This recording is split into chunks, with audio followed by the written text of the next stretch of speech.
Hey guys, it's Adam with Great Lakes Yacht Service. We're gonna be cleaning the bottom of this boat here using DTEC's hole and bottom cleaner. So the city of Milwaukee's actually been trying to clean up the Milwaukee River behind us here, spending hundreds of millions of dollars. I'm looking for something that's gonna get the job done as quickly and efficiently as possible, but that's also safe for the environment. DTEC's hole and bottom cleaner here is completely eco-safe, MARPL compliant, super safe to wash into the waters. So we're trying to just be part of that solution here in the city. So some people decide to spray some of their products on. Some people decide to use one of the little sponges and rub it on by hand.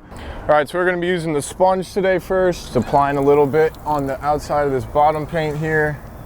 Gonna let it sit for about 3 to 5 minutes and come back and hose this off. So next we're gonna be using the sprayer to show you guys this difference. Gonna give this a quick scrub using a medium brush. Try and get the rest of this stuff off of here.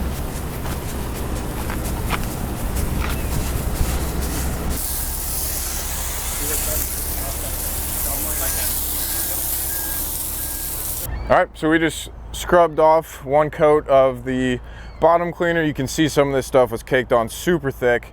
So we're gonna go back through, spray another little layer on and scrub that off and it'll look brand new.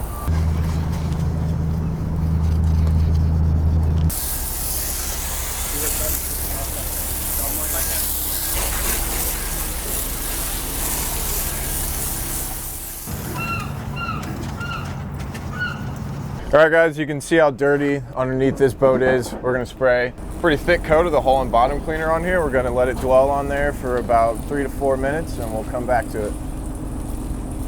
All right, we let that coat dwell on there for about 3 to 4 minutes. Let's do some pressure washing.